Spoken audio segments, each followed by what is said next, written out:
지난주에 우리가 이제 잘 먹고 잘 사는 것이 영성이다라는 말씀을 함께 나눴습니다. 우리가 여러분 복 받으세요 라고 할 때 뭔가 아멘 아멘 하기에 뭔가 불편감이 있다는 거예요. 물론 우리가 마음속에서는 아멘 하고 외쳤을 수 있지만 사람들 앞에서 뭔가 복 받는다는 거에 굉장히 열정적이면 뭔가 세속적이고 뭔가 속물 같고 그런 마음들이 드는 건 사실입니다. 또 어떤 분들은 그렇게 생각하실 수 있어요. 예수 믿는다는 건 그런 게 아니야. 복 받고 그런 거는 예수 믿는 게 본질이 아니야. 예수를 믿는다는 건 십자가를 지고 좁은 문을 향해서 달려가는 거야. 예수를 믿는 건 가난해지고 불편해지는 거야. 이렇게 말하고 싶은 분들이 계신지 모르겠어요. 그래서 우리가 이 자연의 차원의 영성을 이해하기 위해서는 복에 관한 바른 성경적인 이해가 필요하다라고 하면서 지난주에 함께 이 복에 대해서 말씀을 나눴습니다. 하나님께서는 이 온 우주 만물을 창조하실 때 복을 주시면서 시작하셨고, 인간을 창조하시면서 인간에게 먹고 살 길을 열어주시는 분명한 약속을 하시는 분, 그 하나님은 우리의 아버지 하나님 되셔서 그의 자녀들이 이 땅에서 굶주리고 헐벗고 못 먹고 못 살길 원하시는 분이 아니라 잘 먹고 잘 살기 원하시는 우리의 아버지 하나님이 되신다. 광야 속 이스라엘을 돌보시고 들에 핀 백합화를 공중의 새들을 돌보시는 분이 바로 저와 여러분의 하나님이시라는 거예요. 이토록 이 복은 하나님의 마음이었고, 우리가 이 땅을 살아가면서 그 하나님의 인도와 보호를 받는 이 복을 받는다는 것은 우리에게 있어서 굉장히 중요한 이슈라는 것이었습니다. 하지만 복을 받고 누리는 것과 기복주의적인 신앙을 갖는 것은 다르다고 했습니다. 기복주의는 어떤 거예요? 복을 추구하고 복에 목을 매는 것이 바로 이 기복주의라는 거예요. 그러나 저와 여러분은 복이 아니라 하나님을 추구하는 자들인 줄 믿습니다. 복을 원하고 갈망하고 복만을 구하는 자들은 이방인들이고, 우리는 하늘 아버지의 돌봄을 누리는 자녀들로서 그 아버지를 사랑하는 자들이 저와 여러분들인 줄 믿습니다. 그럼 오늘은 복을 받아 먹고 잘 산다, 그거 좋아요. 그러면 먹고 사는 문제를 넘어서 여러분, 쾌락도 영성일까요? 자, 쾌락이 영성이다 하면 손 들어봅시다. 아니다. 여러분, 뭔가 있을 것 같으니까 손을 들기가 되게 애매하죠. 여러분, 먹고 사는 문제야 생존이니까, 그죠? 그냥 복을 주시고 우리로 이 땅을 살아가게 하시는 것, 그래서 잘 먹고 잘 살게 하시는 건 아버지로서 너무나도 당연한 마음이지. 그런데 쾌락? 여러분, 쾌락하면 어떤 느낌이 드세요? 복 받아라 할 때보다도 뭔가 더 죄스럽고 뭔가 더 세속적이고, 기독교인이 그 쾌락이라는 것에 발을 디디면 될 것 같아요? 안 될 것 같아요? 절대로 안 될 것 같은 느낌이 바로 이 쾌락이라는 단어입니다. 특별히 우리 한국의 장로교인들은 다 어디에 영향을 받은 거예요? 미국의 장로교 신학, 그 청교도적 신앙의 기반을 받은 미국의 선교사님들에게 영향을 받아서 이 쾌락이라는 단어를 들으면 굉장히 뭔가 이렇게 거부 반응이 막 일어나는 겁니다. 우리가 이제 청교도 신앙에 영향을 받았는데, 청교도 신앙은 어떤 신앙이냐면 16세기 후반에 영국 국교회가 이 기독교를, 장로교인들을 핍박하자 이 사람들이 메이플라워를 타고 미국을 건너왔는데, 이 사람들은 어떤 신앙의 형태를 가졌냐면 쾌락을 죄악시하고 사치와 즐거움을 배격하고 철저한 금욕주의적인 신앙을 하려고 했던 사람들이 바로 이 청교도들이에요. 근데 그 청교도들의 신앙의 기반인 이 미국 장로교회가 이 한국에 많이 넘어왔습니다. 그러다 보니까 이 한국 교회는 이 쾌락하면 굉장히 이것을 타부시하고 뭔가 이것을 우리가 받아들이면 안 되는 것처럼 여겨지는 것이죠. 그렇다면 도대체 쾌락은 무엇일까요? 쾌락의 정의를 한번 찾아보니까 기분이 좋고 즐거움, 왜 이렇게 즐거우세요? 그러면 뭔가 나쁜 건가요? 즐거우면 나쁜 거예요, 여러분? 기분이 좋고 즐거우면 나쁜 거예요? 감성의 만족, 욕망의 충족에서 오는 유쾌한 감정, 이게 쾌락이라는 거예요. 이 쾌락이 나쁩니까? 안 나쁩니까? 이 정의로 봤을 때는 우리가 지금까지 쾌락이라는 단어에 대해서 굉장히 부정적으로 여겼던 거에 비해서는 굉장히 나쁘지 않은 게 쾌락이라는 거예요. 여러분, 하나님은 그렇다면 이 쾌락에 대해서 어떻게 생각하실까요? 먹고 마시고 이 땅을 살면서 낙을 누리면서 사는 것, 그 쾌락을 즐기는 것은 영성이라고 할 수 있을까? 근데 먹고 마시고 놀고 이러면 약간 영성과는 조금 멀게 느껴지는 것도 사실인 거예요. 여러분 한번 생각해 보세요. 사람들이 야, 임 목사님은 맨날 먹고 마시고 놀고 그렇잖아. 그 말의 뉘앙스는 어떤 뉘앙스예요? 영적이 아니에요. 굉장히 영적이지 않은 것처럼 느껴진단 말이에요. 여러분, 근데 재밌는 것은 무엇입니까? 마태복음 11장 19절에 이렇게 한번 다 같이 한번 읽어보도록 하겠습니다. 시작.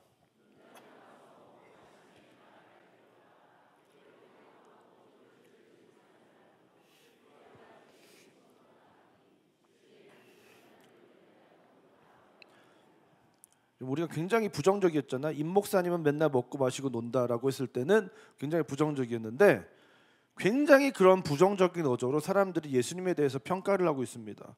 어떻게 해요? 예수님은 맨날 먹고 마시고 죄인들이랑 어울려서 놀고 다니지 않냐라고 하면서 예수님을 지금 굉장히 강력하게 비판하고 있는 겁니다. 예수님을 향한 세 가지 공격이 있는데 뭐예요? 먹는다, 마신다, 어울려 논다예요. 여러분, 이 말은 무엇이냐면 그 당시 유대 문화 속에서도 먹고 마시고 어울려 놀고 돌아다니는 거를 굉장히 세속적이고 부정적인 요소로 받아들였다는 거예요.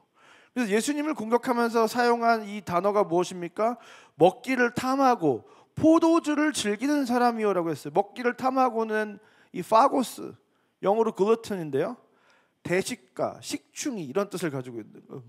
그냥 매일 뭐 배 터지게 먹는 사람, 그런 사람들을 바로 이 파고스라는 겁니다. 다음, 포도주를 즐기는 오이노포테스, 술꾼, 술고래, 술주정뱅이를 가르칠 때 쓰는 단어가 바로 이 포도주를 즐기는 이라는 거예요. 그때나 지금이나 중요한 건 뭐예요? 먹고 마시고 노는 거에 대한 막연한 부정적인 인식을 가지고 있었다는 겁니다. 그런데 그 공격의 대상이 누구였어요? 예수님이었다는 거예요. 예수님. 우리가 영성은 결국 뭐다? 자녀됨이고, 그 자녀됨은 결국 그 자녀됨의 그 자체이신 예수님을 닮아가는 게 영성이잖아요. 그러면 우리는 막연한 어떤 두려움을 따라야 돼요? 아니면 예수님을 따라야 돼요? 그럼 우리 어떻게 해야 돼요?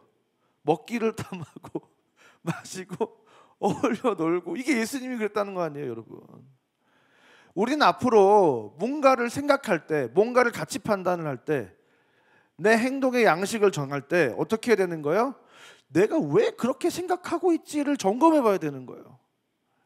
이전에 내 생각이나 내 신념이나 그렇게 살아왔던 내가 가치나 그 모든 것이 예수님과 성경에 비교했을 때 이게 옳은가 옳지 않은가를 예수님으로부터, 성경의 말씀으로부터, 성경 전반적인 통전적인 이해로부터 우리는 그것을 가지고 와야 되는데, 우리는 막연하게 예전에 그렇다더라, 그렇게 배웠던 대로, 그렇게 익숙했던 대로 우리는 믿고 살아간다는 거예요.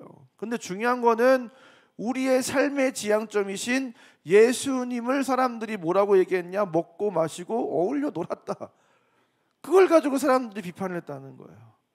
인간으로 오신 예수님은 배고프셨고 졸리시면 주무셨고 분노의 감정으로 화도 내시고 욕도 하시고 상을 뒤엎으시기도 하시고, 그것은 육체를 가진 인간으로서의 그 예수님이 너무나도 자연스럽고 너무나도 그럴듯한, 그럴만한 삶의 모습을 살아가셨다는 것입니다. 그런데 그 예수님께서 오늘 본문에서 얘기하는 것처럼 먹고 마시고 어울려 놀고 즐기셨다면, 그것은 우리가 그것을 부정적으로 여기서는 안 된다는 거예요. 성경은 우리에게 분명하게 구약에서부터 가르쳐주고 있었습니다. 성경은 과연 이 쾌락에 대해서 어떻게 생각하고 있을까요? 전도서 3장 12절부터 13절 말씀을 보니까 사람들이 사는 동안에 기뻐하며 선을 행하는 것보다 더 나은 것이 없는 줄을 내가 알았고 사람마다 먹고 마시는 것과 수고함으로 낙을 누리는 그것이 하나님의 선물인 줄도 또한 알았도다. 사람이 사는 동안 기뻐하고 선을 행하는 것보다 나은 것이 없고 기쁨으로 선을 행하는 것이 최고다. 그리고 그와 더불어서 먹고 마시고 수고함으로 내가 얻은 것으로 내 몫으로 내가 이 삶을 즐기고 여가를 누리고 하는 것은 내가 기쁨으로 선을 행한 것과 마찬가지로 중요한 하나님의 선물이라고 성경은 우리에게 가르쳐주고 있다는 거예요. 전도서를 쭉 한번 읽어보세요. 헛되고 헛되다 이 말만 우리는 자꾸 기억을 하는데 전도서 전체를 한번 읽어보시라고요. 전도서는 쾌락을 부정적으로 보지 않습니다. 전도서 2장 24절부터 25절 말씀을 보니까 사람이 먹고 마시며 수고하는 것보다 그의 마음을 더 기쁘게 하는 것은 없나니 이것도 내가 본즉 하나님의 손에서 나오는 것이라.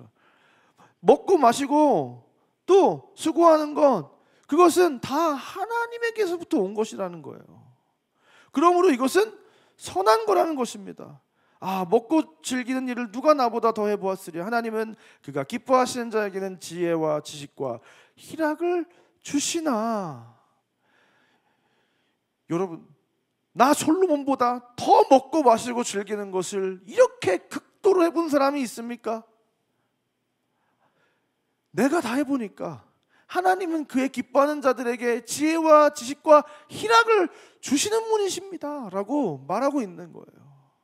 그는 변함없는 진리입니다. 그러면서 전도서 5장 18절과 19절 말씀을 보니까 사람이 하나님께서 그에게 주신 바 그 일평생에 먹고 마시며 해 아래에서 하는 모든 수고 중에 낙을 보는 것이 선하고 아름다움을 내가 보았나니 그것이 그의 몫이로다. 또한 어떤 사람에게든지 하나님이 재물과 부유를 그에게 주사 능히 누리게 하시며 제 몫을 받아 수고함으로 즐거워하게 하신 것은 하나님의 선물이라. 우리가 일생을 먹고 마시고 수고하면서 우리가 수고하여 얻은 것으로 낙을 누리면서 사는 것은 선하고 아름다운 것이다. 그것은 하나님의 선물이다 라고 성경은 우리에게 분명하게 말씀해 주고 있다는 겁니다. 그러면서 이 전도서 기자인 솔로몬은 전도서 8장 15절에 내가 희락을 찬양하노니. 쾌락 예찬. 쾌락은 너무 좋은 거야 라고 말하고 있다는 거예요. 이는 사람이 먹고 마시고 즐거워하는 것보다 더 나은 것이 해 아래는 없습니다. 하나님이 사람을 해 아래 살게 하신 날 동안 수고하는 일 중에 그러한 일이 그와 함께 있을 것이니라. 희락은 굉장히 이 인생을 살아가는 데 있어서 너무나도 필수 불가결한 중요한 요소라는 거예요. 그것이 하나님이 우리에게 허락하신 것이고 우리에게 있어야 하기 때문에, 이게 없으면 우리가 이 땅을 살아가는데 굉장히 어려움을 겪기 때문에 이것을 우리에게 허락하신 거라는 겁니다. 여러분, 그런데 우리는 어느 순간 성경의 말씀이 어떻고 예수님이 어떻게 하셨고와 상관없이 이 쾌락을 굉장히 뭔가 우리가 가까이 해서는 안 되는 것으로 여기면서 두려워하고 살아간다는 거예요. 쾌락을 대하는 우리의 태도, 첫 번째는 이 쾌락을 굉장히 부정적으로 보는 것입니다. 굉장히 금욕주의적으로 쾌락과 완전히 척을 쥐고 멀리하는 거예요. 나는 소비하는 것은 죄야. 문화를 누리는 것은 죄야. 내가 예쁘게 꾸미고 다니는 것은 죄야. 그건 나쁜 거야. 하나님만 있으면 돼. 나는 그거 다 필요 없어. 그거 다 헛된 거고 소용없는 거고 아무짝에도 쓸모없는 거야. 하나님을 제외한 모든 것은 다 악한 거야. 그 모든 것은 다 차단해야 되고 다 멀리해야 돼. 이런 생각을 우리가 가지고 살아갈 때가 있다는 거예요. 굉장히 극단적으로 사고하는 거예요. 어떤 분은 저는 선교하시는 하나님의 마음을 너무나도 정말로 깊이 마음속에 가지고 있어서 저는 커피 한 잔도 안 마시고 다 하나님께 헌금을 하고 선교에 쓰고 있습니다. 이런 분들이 계시는 걸 제가 본 적이 있어요. 제가 최근에 커피를 굉장히 좋아하거든요. 그래서 많은 커피를 여기저기서 이제 이렇게 막 먹습니다. 그런데 최근에 굉장히 맛있는 커피를 먹었는데 그 커피가 어떤 커피였냐면 탄자니아 아카시아 힐스라는 농장에서 나온 게이샤 커피를 제가 딱 먹었어요.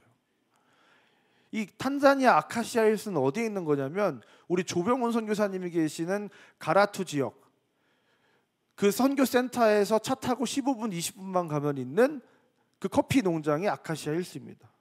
근데 그 아카시아 힐스의 커피 농장의 농장 주인 이 레옹이라는 사람이 이 농장을 처음 세울 때 마을 사람들을 불러다가 이렇게 얘기했다는 거예요. 당신의 인생을 바꿔줄 것이 무엇이냐고 물었더니 사람들이 물과 교육이라고 했대요. 그래서 그 농장 주인 이 레옹이 농장을 만들면서 만든 그 급수 시설을 마을에 있는 파이프로 다 마을까지 연결을 해가지고 그 마을 사람들에게 물을 공급해줬다는 거예요. 여러분, 커피를 먹고 마시는 거는 우리가 생각하는 것처럼 우리는 이 커피를 소비한다고 생각하지만 이 커피를 통해서 경제가 발전되고요. 커피를 통해서 그 나라가 좌지우지 되는 거예요, 여러분. 커피의 농장들이 다 어디에 있습니까?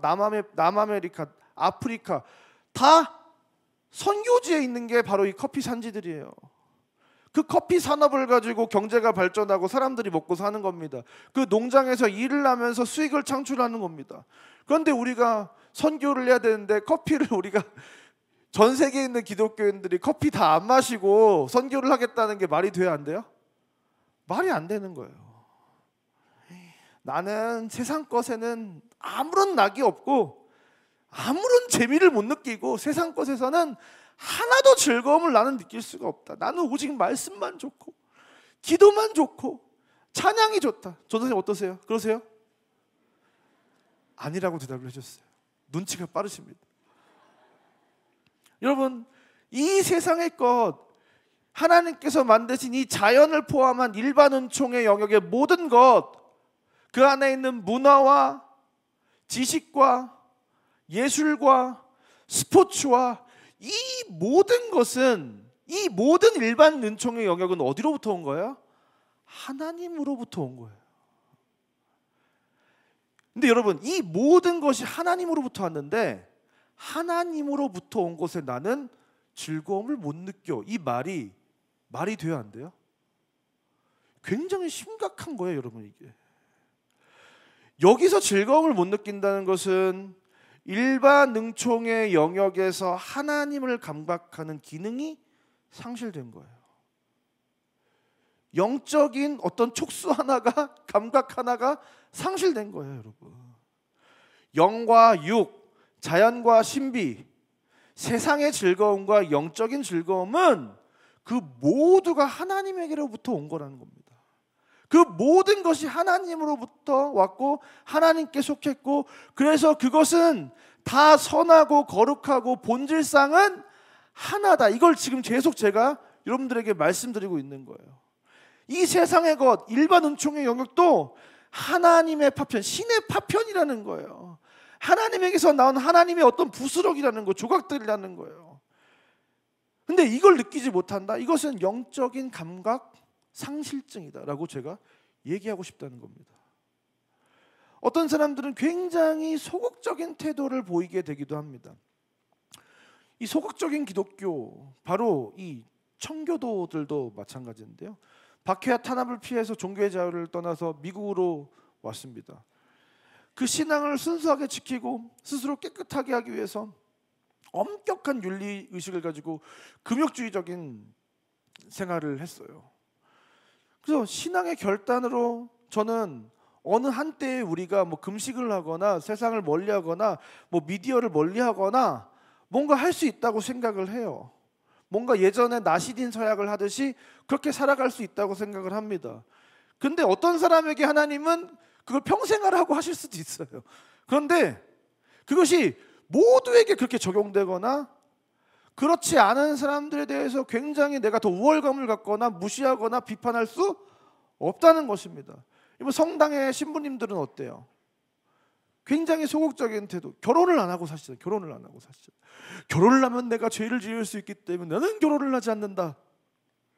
그런데 제가 어느 날 보니까요, 길을 가고 있었는데 성당에서 미사를 마치고 딱 사람들이 막 웅성웅성 서 있는데 연기가 모락모락 올라오는 겁니다. 결혼은 안 하지만 뭘 하시는 거예요? 담배는 또 피시잖아요, 담배를. 여러분, 그러니까 이 기독교랑 카톨릭이 거룩 경쟁을 막 했거든요. 이제 이 기독교랑 이 카톨릭에서 기독교가 이제 나오게 되면서 카톨릭 신부님들은 결혼을 안 하니까 우리도 뭔가 거룩한 삶의 표지를 보여줘야 될 것 같은데 어떡하지 하면서 한 게 술 담배를 안 하기 시작한 거예요, 이 기독교에서. 여러분, 제세례파 사람들도 마찬가지예요. 아미시 마을, 미국에 가면 아미시 마을이 있고 메노나이트라고 하는 사람들이 있고 퀘이커 교도들이라고 하는 사람들이 있어요. 굉장히 하나님을 잘 믿기 위해서 자기 나름대로 엄청나게 잘 믿기 위한 자기들만의 세부 규칙들을 만들고, 그래서 그걸 더 잘 지키기 위해서 마을을 이루고 자기들끼리만 살아요. 이 세상과 완전히 단절돼서 폐쇄적인 삶을 산다는 거예요. 이게 바로 소극적인 태도라는 거예요. 세상으로 가면 우리가 더러워질 수 있으니까 세상을 완전히 피해서 완전히 폐쇄적이고 외딴 곳에서 자기들만의 규율을 가지고 더 하나님이 원하시는 삶을 살라고 살아가는 사람들이 이 제세례파 사람들인데요. 미국에 가면 이 미국에 굉장히 유명한 기독교 뮤지컬이 있어요. 사이렌 사운드라는 그 극장에서 매년 새로운 공연을 엽니다. 뭐 예를 들어서 노아의 홍수다 그렇잖아요. 그러면 무대가 막 엄청나고 노아의 홍수에 그 동물들이 들어가는 거를 진짜 동물들이 들어가, 막 기린이 들어가, 막 말이 들어가고 막 이래, 장난이 아니에요. 그런 엄청난 규모의 그 기독교 뮤지컬 하는 그 단체가 있는데, 거기가 미국에 있는 아미시 마을에 이 제세례파 사람 계열의 사람들이 자기들끼리 마을을 이루고 자기들끼리만 결혼을 하고 자기들끼리만 공동체 생활을 하는 사람들이 이 아미시 마을 사람들이에요.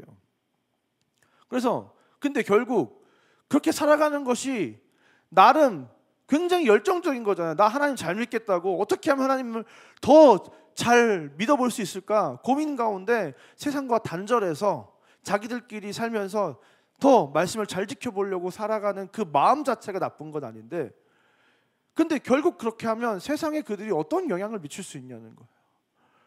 여러분, 자기들끼리 폐쇄적으로 모여서 살면서 결혼을 하다 보니까 유전적으로 자꾸 결함이 생기고 기형아가 계속 태어나는 거예요. 근데 그렇다면 그것이 과연 하나님의 뜻일까? 리차드 리버가 그리스도와 문화라는 책에서 문화를 대하는 5가지 유형에 대해서 이야기를 합니다.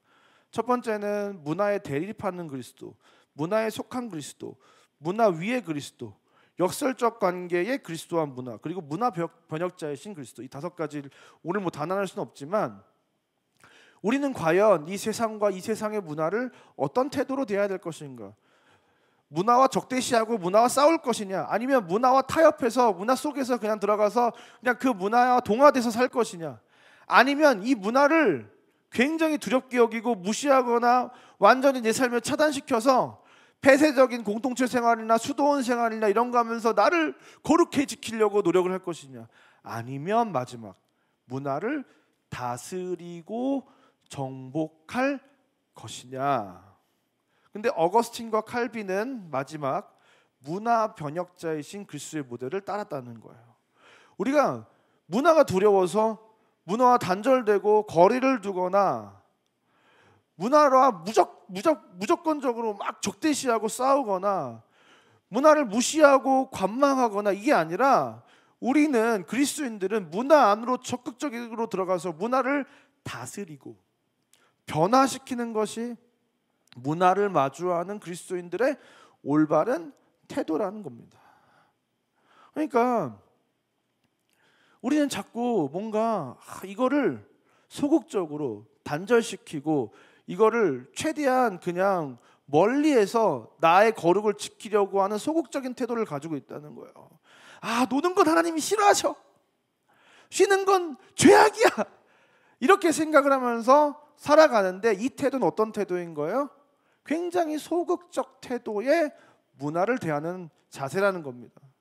여러분, 하나님은 축제의 하나님이고 안식의 하나님인 줄 믿습니다. 지난번에 교구장 수련회를 갔는데요, 강원도로. 전 깜짝 놀랐어요. 이분들 안에 있는 그 흥과 그 열정과, 저는 지금까지 살면서 윷놀이를 하는데 이렇게 시끄러운 광경은 본 적이 없어요. 얼마나 시끄러운지 진짜 막 귀가 찢어지겠구나 그런 생각이 들었는데, 얼마나 윷놀이를 재밌게 하는지 몰라요. 근데 이 윷놀이를 재밌게 하는 것을 하나님이 기뻐하셨다 안 기뻐하셨다? 기뻐하셨다는 거예요, 여러분. 다시 말씀드리지만 먹고 마시는 것과 수고함으로 낙을 누리는 것은 하나님의 선물이라는 것을 기억해야 됩니다. 그런데 사탄은 우리를 계속 이걸 가지고 공격을 하는 겁니다. 여러분, 우리가 이제 여러분 혹시 C.S. 루이스라는 작가를 잘 아시겠지만 C.S. 루이스의 스크루테이프의 편지라는 책이 있습니다. 이게 어떤 책이냐면 악마 삼촌이 초보 악마가 된 이 조카한테 자기가 가지고 있는 어떻게 하면 인간을 죄에 빠뜨리고 타락시킬 수 있는지에 대한 방법을 아주 하나하나 이렇게 상세하게 가르쳐주는 책이 바로 이 스크루테이프의 편지예요. 여러분, 그러면 사탄의 전략은 무엇일까요? 사탄이 생각할 때 인간을 무너뜨릴 수 있는 최고의 도구는 인간에게 엄청난 고난을 허락하거나 아니면 극한의 쾌락에 빠지게 하는 것이다. 맞을까요, 틀릴까요? 여러분, 스크루테이프의 편지를 읽으면 깜짝 놀랄 거예요. 전혀 그렇지 않다는 거예요. 인간은 고난이 오면 도리어 하나님을 찾게 된다는 거예요. 인간에게 쾌락을 줬더니 그 쾌락 속에서도 하나님을 발견하더라는 거예요. 왜냐하면 이 C.S. 루이스가 이야기하기로 쾌락은 하나님의 창조물이라는 거예요. 자, 쾌락은 원수의 발명품이라고 지금 이야기하는데요. 어떤 쾌락이든 건전하고 정성적이며 충만한 형태로 취급하는 건 어떤 점에서 원수를 유리하게 하는 짓임을 잊지 말거라. 이 쾌락을 좋은 거야 라고 하면 이거는 100% 하나님한테 유리하다는 거예요. 쾌락은 원수의 발명품이지 우리의 발명품이 아니지 않느냐. 이거는 그들이 원수라고, 사탄이 편에서 원수라고 부르는 건 하나님입니다. 하나님이 만든 거야 이거 쾌락. 이거 우리한테 유리한 게 아니라 사실은 하나님이 만든 거기 때문에 이 쾌락을 강조하면 좋은 거라고 얘기하면 하나님이한테 유리하지 우리한테 유리하지 않아 라고 얘기하는 거예요. 우리가 할 수 있는 일이라고 해봤자 원수가 만든 쾌락들을 인간들이 즐기게 하되 단 원수가 금지한 때에 금지한 방식과 수준으로 즐기도록 유인한 게 고작이지. 뭐예요? 쾌락을 즐길 수밖에 없는데 이 쾌락을 즐길 때 선을 넘게 하는 거 말고는 우리가 할 수 있는 방법이 없다는 거예요. 어떤 쾌락이든 자연스러운 상태에서 멀어지게 하면서, 하나님께서 원래 만든 그 쾌락의 바른 상태, 올바른 상태에서 자연스러운 상태에서 멀어지게 하면서 우리는 이 사람들이 진정한 쾌락을 누리지 못하게 하는 것밖에 우리가 할 수 있는 일이 없다는 거예요. 그래서 결국은 어떻게 해야 된다는 거예요? 처음에는 그렇게 해서 즐거움 역시 전혀 느낄 수 없게 만들기 위해 불철주야에 쓰고 있다. 여러분, 지금 오늘날의 이 굉장히 보수적인 신앙을 가진 우리 성도들은 이 사탄의 전략에 완벽하게 넘어갔다는 거예요. 즐거움은 나쁜 거야. 그래서 내 삶의 즐거움의 요소를 완전히 제거해버리는 전략이 바로 이 사탄이 지금 우리에게 작업하고 있는 사탄의 전략이었다는 거예요. 여러분, 즐거움은 하나님이 만드신 쾌락인데, 쾌락의 본질적인 요소인데 사탄은 지금 즐거움을 굉장히 터부시하고 거리를 두고 누리지 못하게 하는 전략을 쓰고 있다는 겁니다. 여러분, 즐거움은 나쁜 거야 해서 우리 삶에 즐거움이라는 요소를 자꾸 멀어지게 하고 사라지게 하는 것은 즐거움을 만드신 하나님으로부터 멀어지는 것입니다. 더 나아가서 이렇게 얘기합니다. 인간들이 잘 웃는다고 하던데 설마 그런 웃음이 늘 우리에게 이롭다고 믿는 것은 아니겠지? 라고 조카를 가르치는 거예요. 웃음이 시끄럽게 떠들면서 왁자지껄 웃고 막 신나게 되게 뭔가 이렇게 없어 보이고 뭔가 하찮아 보이고 경박해 보이고 천박해 보이고 그 웃음이란 요소가 우리한테 도움이 되는 것 같아? 아니라는 거예요. 휴일 저녁 친구들과 연인이 모인 자리에서는 기쁨의 웃음소리를 들을 수 있고 인간이 음악이라고 부르는 그 혐오스러운 예술에 그와 비슷한 것이 상당 부분 표현되어 있고, 천국에도 그 비슷한 것이 있다. 그 웃음은 굉장히 천국적이라는 거예요. 웃음, 막 인간들을 웃고 떠들게 만드는 거, 그거 굉장히 하찮고 사탄에게 이득이 될 것 같지? 그게 아니라는 겁니다. 웃음은 하나님이 만드신 천국적인 요소이다. 또 제가 이제 이 C.S. 루이스에게서 가장 큰 영감을 받은 부분 중에 하나가 시간과 영혼에 대한 이해거든요. 근데 이 구절을 여러분 잘 기억하세요. 나중에 또 다를 수도 있겠지만, 현재는 시간이 영혼에 가닿는 지점이 아니냐, 이걸 기억하셔야 돼요. 우리가 과거, 현재, 미래라고 하는 그 시제 중에서 영원성과 가장 가까운 건 사실 현재라는 거예요. 한마디로 미래만큼 영혼과 닮지 않은 것은 없어. 미래는 시간 가운데서도 가장 완벽하게 찰나인 부분이지. 과거는 꽁꽁 얼어붙어 더 이상 흐를 수 없고, 현재는 영혼의 빛으로 찬란하게 빛나고 있으니까. 따라서 거의 모든 악은 미래에 뿌리를 두고 있다. 감사는 과거를 바라보고 사랑은 현재를 바라보지만, 두려움과 탐욕과 정욕과 야망은 앞을, 미래를 바라보게 된다는 거예요. 자, 여기서 중요한 것은 현재는 영혼과 맞닿은 부분이라는 거예요. 오늘 이 현재의 시제는 영혼과 굉장히 밀접하게 연결되어 있다는 거예요. 근데 그 영혼 속에서 우리는 영원한 즐거움을 누리게 되어 있는데, 그렇다면 이 현재가 영혼과 연결되어 있다면 현재도 즐거워야 돼요, 안 즐거워야 돼요? 현재도 즐거워야 된다는 거예요. 계속해서 제가 영성에 대해서 말씀드리고 있는 것은, 자연과 초자연은 사실은 우리 안에서 하나로 묶어지게 된다는 거예요. 영육이 하나인 우리는 초월적인 그 실제인 하늘과 맞닿아 있는 존재라는 거예요. 이미 그 요소를 우리 안에 DNA적으로 가지고 있는 존재라는 거예요. 그러니까 우리는 그 초월적인, 그 영원적인, 그 영적인 기쁨을 미래 시제가 아니라 현재적으로, 현재 시제로 누릴 수 있어야 된다는 겁니다. 우리의 기쁨은 오직 하늘에 있습니다. 이 땅에는 기쁨이 없습니다. 틀린 말이라는 거예요. 하늘에 기쁨이 있으면 이 땅에도 기쁨이 있는 거예요. 그래서 이 사탄의 전략이 무엇입니까? 우리가 바라는 건 전 인류가 무지개를 잡으려고 끝없이 쫓아가느라 지금 이 순간에는 정직하지도 친절하지도 행복하지도 못하게 사는 것이며, 인간들이 현재 제공되는 진정한 선물들을 미래의 재단에 몽땅 쌓아놓고 한값 땔감으로 태워버리는 거다. 이 영혼을 미래 취급하는 것을 우리의 사고 속에서 사고체계를 바꿔야 돼요. 천국에 가는 거, 영원한 삶을 사는 거, 이것을 미래라고 생각한단 말이에요, 우리는. 근데 영혼은 지극히 현재적인 거라는 거예요.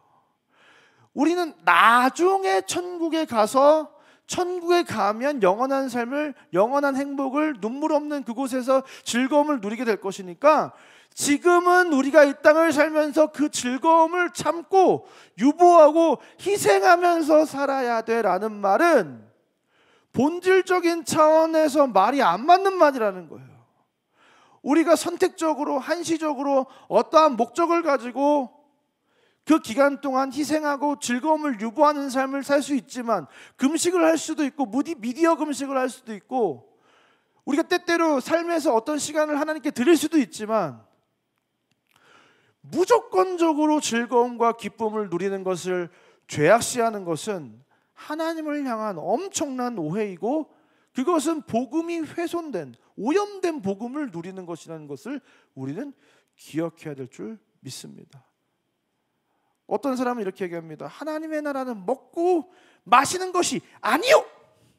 로마서 14장 17절에 그 말씀이 있잖아요.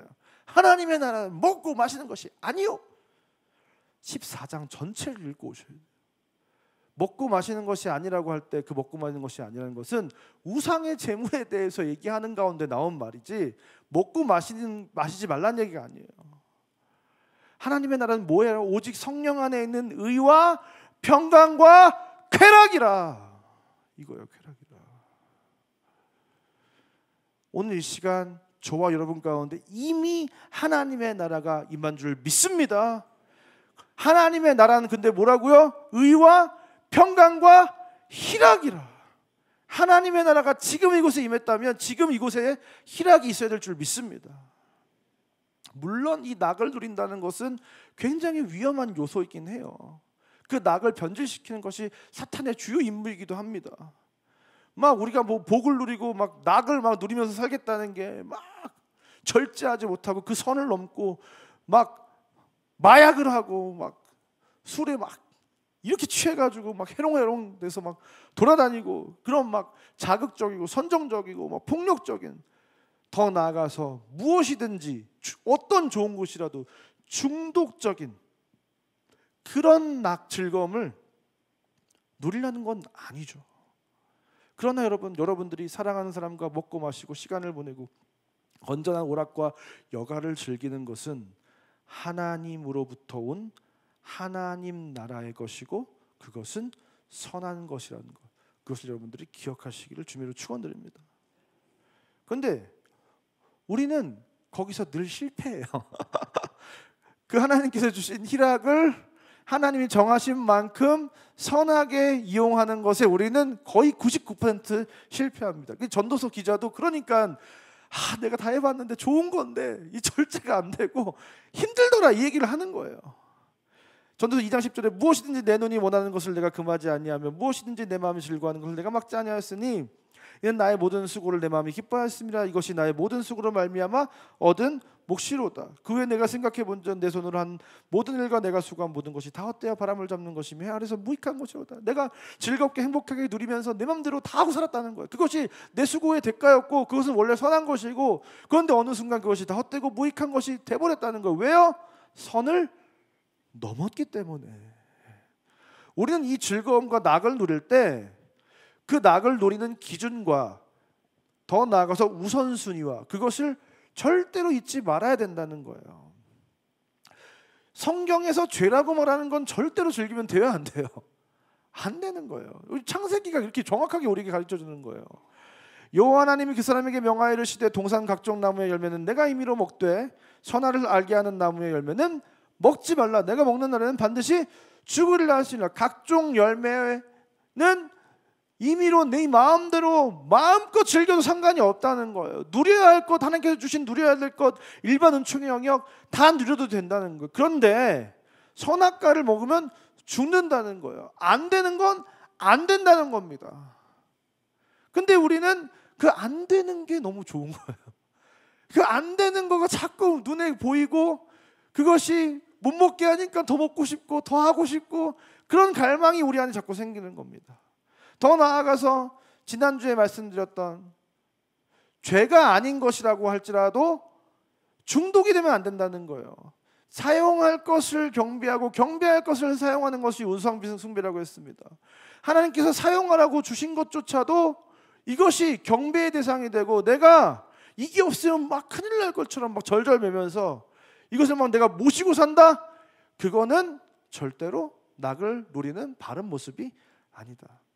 도대체 어디까지가 모시고 사는 거고 어디까지가 누리고 사는 것이냐? 말 그대로 모시고 살면 안 된다는 거예요. 그러니까 그렇기 때문에 이건 사람의 영적인 수준과 어떤 성숙도와 절제의 능력과 이것에 따라서 굉장히 그 기준이 달라질 수가 있다는 겁니다. 여러분 생각을 해보세요. 하나님께서 우리에게 주신 것은 다 하나님께서로부터 온 것이고 하나님께서 나에게 위임하신 것이고 나는 청지기로 이것을 맡고 있는 거예요, 아니에요? 나의 재산, 나의 물질, 나의 모든 소유는 다 하나님의 거예요, 아니에요? 하나님의 거예요. 그런데 하나님께서 나에게 주신 것인데 어느 순간 하나님의 마음에 성진아, 이 노트북을 어떤 전도사님에게 주거라 했어요. 그러면 제가 고민하지 않고 네 알겠습니다, 이 노트북을 어떤 전도사님에게 주겠습니다 라고 할 수 있어야 우상숭배가 아닌 거예요.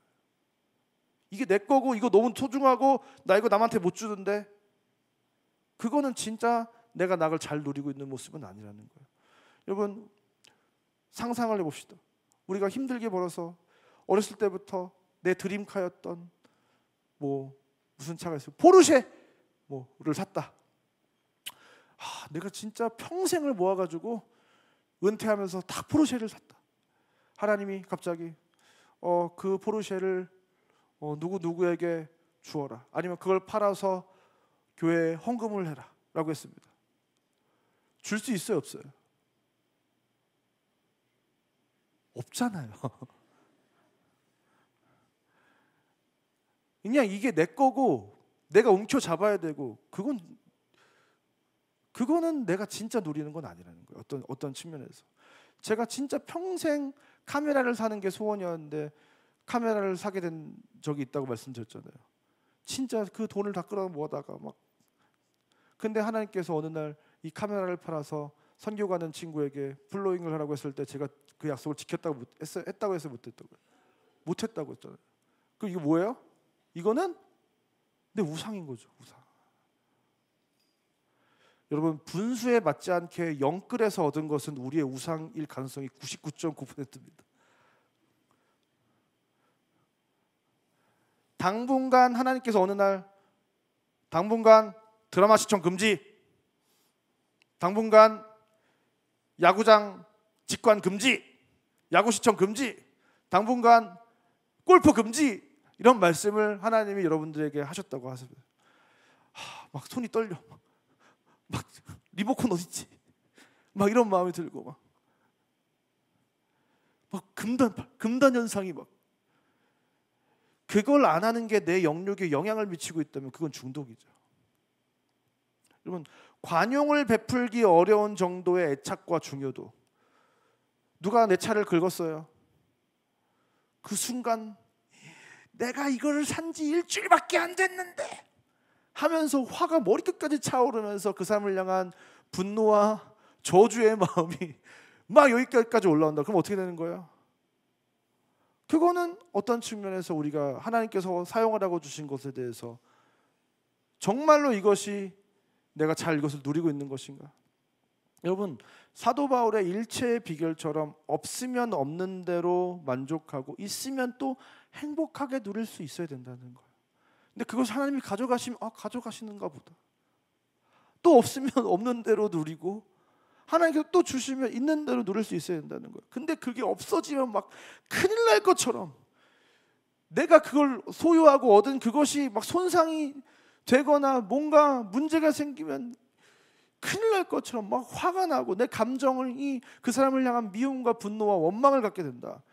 그건 내가 감당할 수 없는 수준의 누립니다.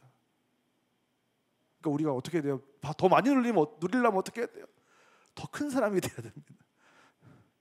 여러분 하나님은 마음껏 누리라고 말씀하세요. 전도서 11장 8절 9절 사람이 여러 해를 살면 항상 즐거워할지로다. 그러나 캄캄한 날들이 많으리니 그 날들을 생각할지로다. 다가올 일은 다 헛되도다.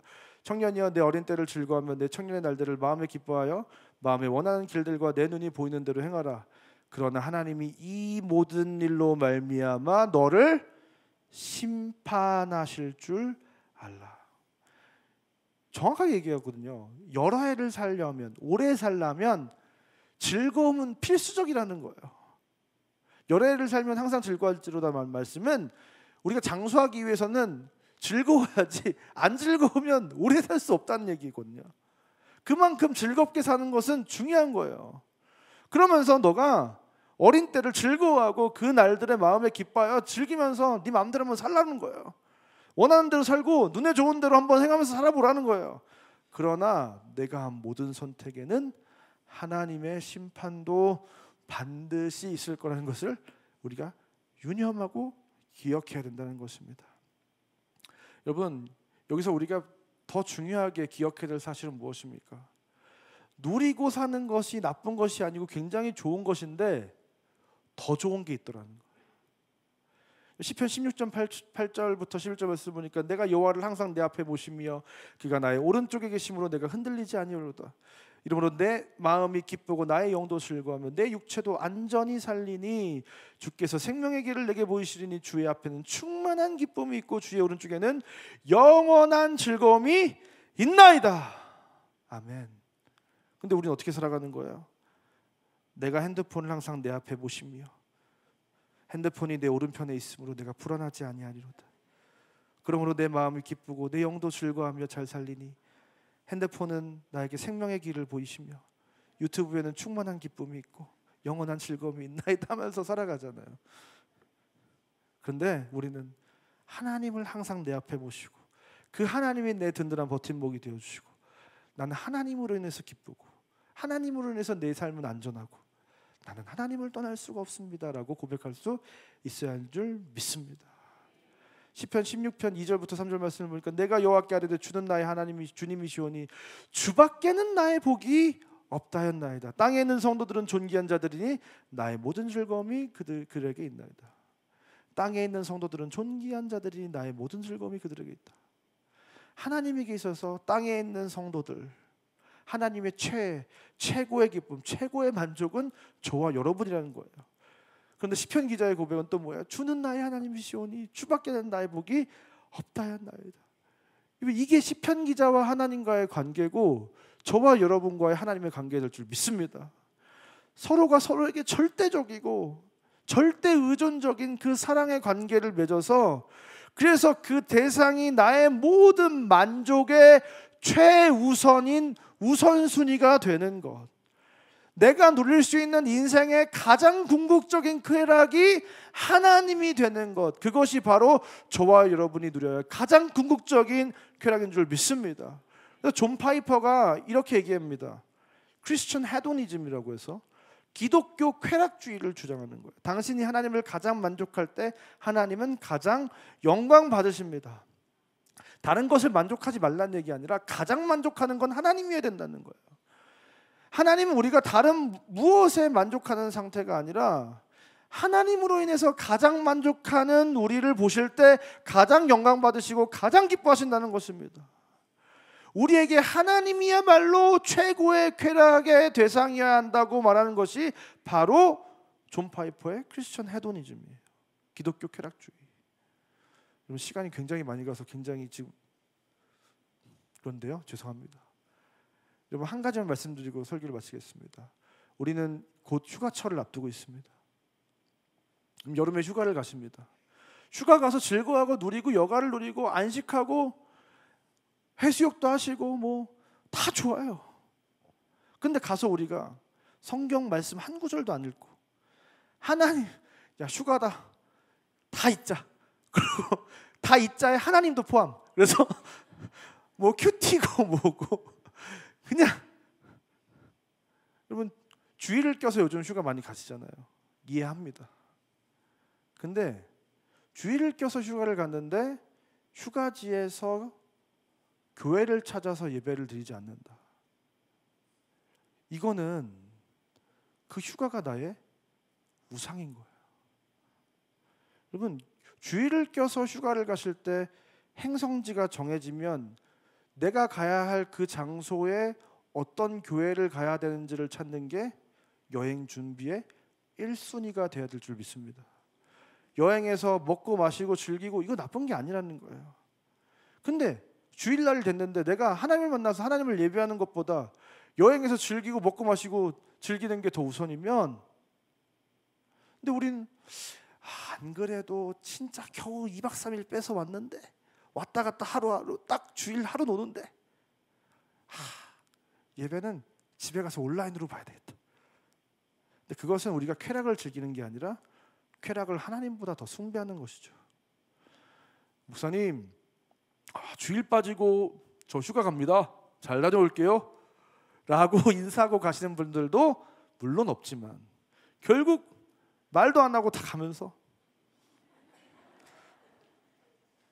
목사님 휴가 가는데 그 근처 어느 교회를 다녀오면 좋을까요?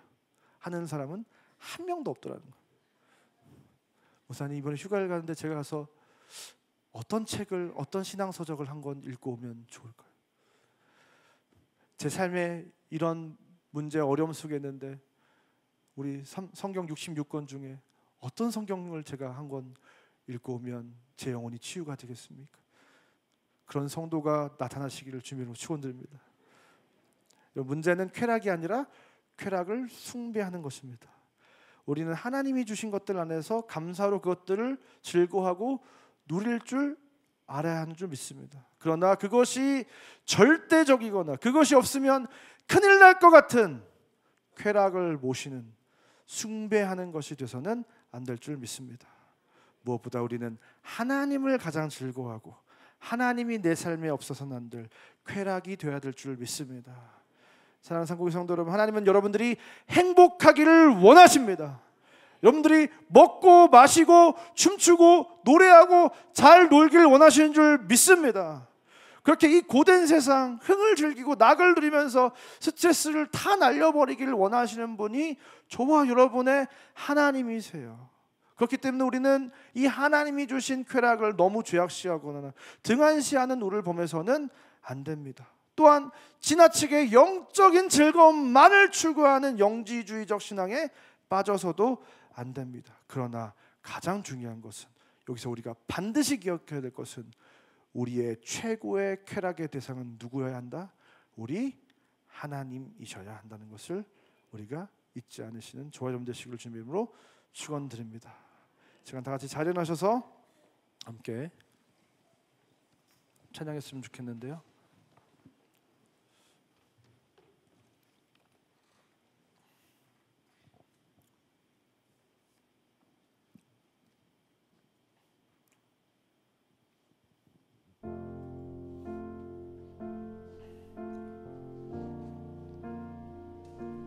주님을 사랑하는 기쁨을, 그 즐거움을 빼앗기지 않게 하소서. 주님을 사랑하는 기쁨을, 그 즐거움을 빼앗기지 않게 하소서. 예수 예수 예수 예수 주님을 사랑합니다. 예수 예수 예수 예수 주님을 사랑합니다. 우리 다시 한번 고백하기 원합니다. 주님을 사랑하는 그 기쁨은, 그 즐거움을 빼앗기지 않게 하소서. 주님을 사랑하는 기쁨은, 그 즐거움을 빼앗기지 않게 하소서. 예수 예수 예수 예수 주님을 사랑합니다. 예수 예수 예수 예수 예수 주님을 사랑합니다. 호산나 호산나 호산나 호산나 어서 오소서. 우리와 호산나 호산나 어서 오소서. 다시 한번 호산나 호산나. 오 주님을 우리가 초청합니다. 우리가 주님을 원합니다. 호산나 호산나 호산나 어서 오소서. 오직 예수 이름에, 오직 예수 이름에 능력 있네. 예수 이름에 치유 있네. 예수 이름에 권세 있네. 오직 예수 이름에, 오직 예수 이름에 회복 있네. 예수 이름에 자유 있네. 예수 이름에 구원 있네. 오직 예수 이름에, 오직 예수 이름에 능력 있네. 예수 이름에 치유 있네. 예수 이름에 권세 있네. 오직 예수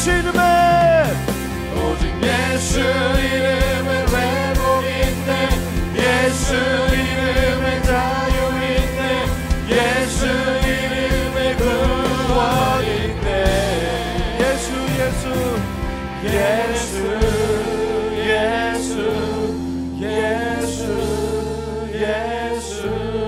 주님을 사랑합니다.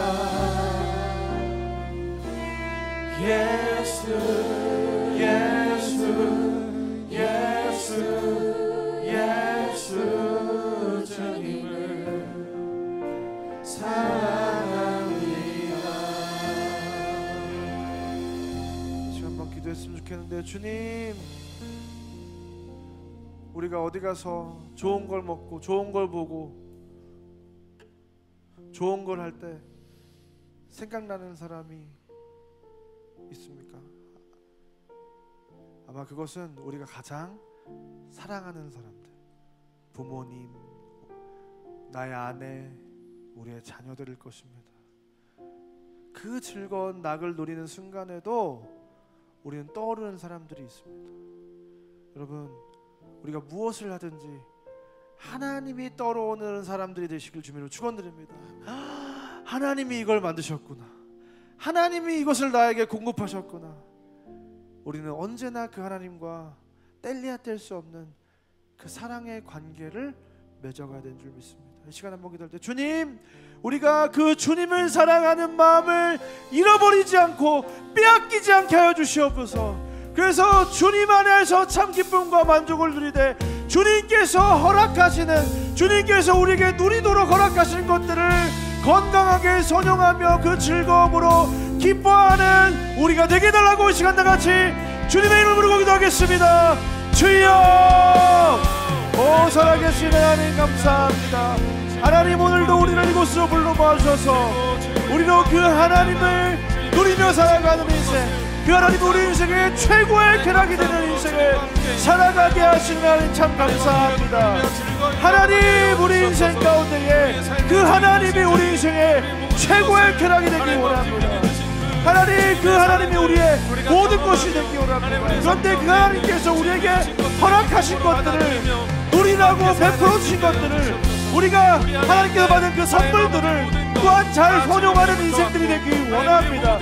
이것이 내 인생을 좌지우지하는 것이 아니고, 내 감정을 좌지우지하는 것이 아니고, 내가 그것들로 인해서 내 감정과 그 사람의 마음을 상하게 하는 것이 아니라, 그것들이 나에게 진정한 기쁨이 되고 진정한 만족이 되고 제가 그것을 아름답게 활용할 수 있는 하나님 인생을 낼 수 있도록 오 살아계시는 하나님 역사하시고 인도하여 주시옵소서. 그리하여서 우리 안에 하나님으로부터 얻는 만족, 하나님께서 베풀어 주신 것들로 만족하는 그 만족이 충만하여져서 날마다 즐겁고 행복한 건강한 인생을 살아가는 오늘 다 될 수 있도록 인도하여 주시옵소서.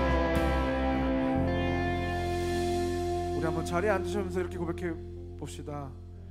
잘 먹고 잘 삽시다. 쾌락을 누립시다. 네, 감사합니다. 오늘 이 시간 하나님께 우리가 드린 그 예물을 봉헌하는 시간 갖도록 하겠습니다.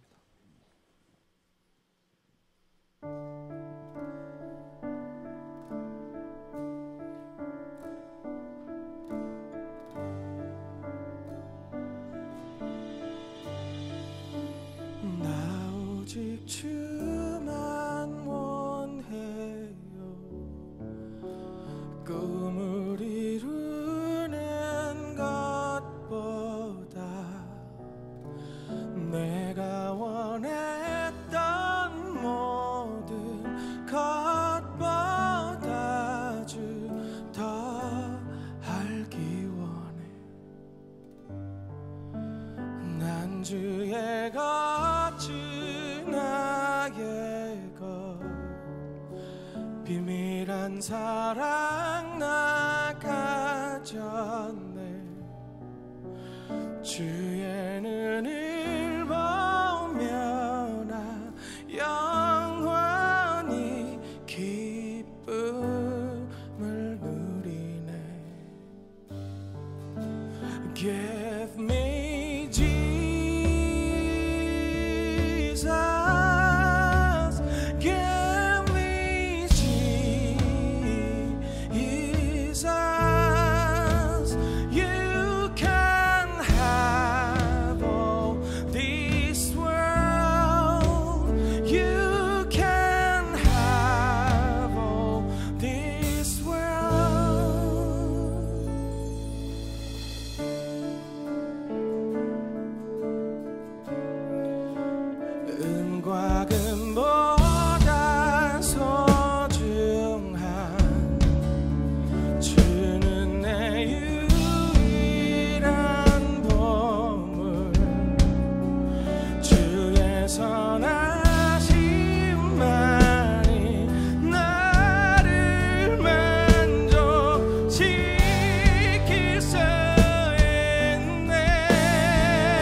예수님을 최고로 갈망하는 저와 여러분 되시길 주님으로 축원드립니다.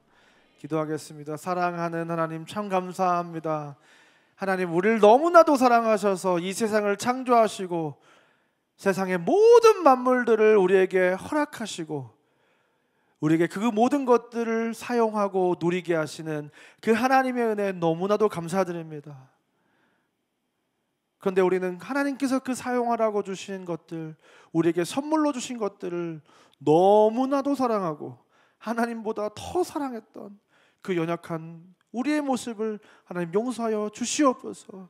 하나님 우리의 최고의 갈망이, 우리 인생의 최고의 쾌락이 오직 예수님이 되게 하여 주시옵소서. 그래서 예수를 만나는 것이 즐겁고 예수님과 함께하는 것이 즐겁고 예수님과 동행하면서 예수님과 함께 그 잃어버린 영혼들을 섬기고 돌보고 돌이키게 하는 일이 나에게 너무나도 행복한 인생이 되게 하여 주시옵소서. 주님 앞으로 예배하러 나가는 것이 즐겁고 주님 앞에 기도하러 나가는 것이 즐겁고 말씀을 듣는 것이 꿀송이보다 달고 하나님 그 선한 마음을, 하나님 그 갈망을, 내 안에 무뎌진 그 예수를 향한 쾌락을 하나님 회복시켜 주시옵소서. 그래서 우리가 그 예수님만을 간절히 원하는 인생이 다 되게 하여 주시옵소서. 하나님 그러나 우리 인생 가운데 무지로 인하여 하나님 오해가 있었음을 고백합니다. 하나님께서 우리에게 선물로 주셨는데, 사용하라고 주셨는데 그것은 나쁜 것이라고, 하나님께서 선물 받은 것을 이것은 내가 누리면 안 된다고 생각하면서 사랑받지 못하는 너무나도 상처받은 아이와 같은 인생을 살았음을 하나님 고백합니다. 하나님께서 우리에게 선물로 주시고 사용하라고 주신 것들, 하나님 그 모든 것이 선하고 아름답고 하나님의 것인 줄 우리가 믿습니다. 하나님 그것들을 우리가 정말로 건강하게, 정말로 하나님이 기뻐하시는 모습으로 잘 선용하여 그 즐거움이 우리의 영육을 건강하게 하는 하나님 놀라운 은혜가 있게 하여 주시옵소서. 그러나 우리가 그것을 너무나도 사랑한 나머지 그것을 움켜쥐고 내가 놓지 않으려고 하고 그것을 하나님께서 가져가셨을 때 내가 어쩔 줄 몰라 하고, 하나님 그런 인생이 아니라 하나님 정말로 우리가 사도 바울과 같이 그 영적인 성숙도를 가지고 일체의 비결을 배워가며 정말로 모든 것을 잃어도 예수님이 있으면 되기 때문에 하나님께서 나에게 주시고 또 가져가시는 그 일에 하나님 내가 믿음으로 반응할 수 있는 하나님 놀라운 인생들, 그 성숙한 신앙인들 다 될 수 있도록 하나님께서 은혜를 베풀어 주시옵소서. 이제는 우리 구주 예수 그리스도의 은혜와 하나님의 사랑과 성령 하나님의 감화 감동 위로 교통 충만한 역사가 오늘 이 시간 예수 그리스도를 우리 인생의 최고의 쾌락으로 삼고 예수님께서 허락하신 그 선물들을 인생 가운데 선용하며 누리며 살아가기로 결단하고 돌아가는 이 자리에 모인 모든 주의 자녀들 머리 위에 이제부터 영원까지 함께 있을지어다. 아멘.